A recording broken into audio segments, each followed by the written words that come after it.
دور ز خویش و اقربا، یاران و برادرهای خود، باری وزنین غریبی تا بکی چندان کشد.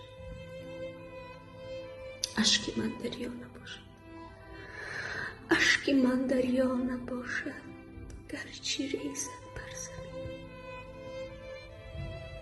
اینقدر جبر و جفا تا بکی چندان کشد.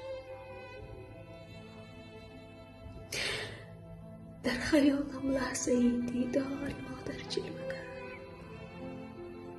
خاک پای مادر، کاش بر چشم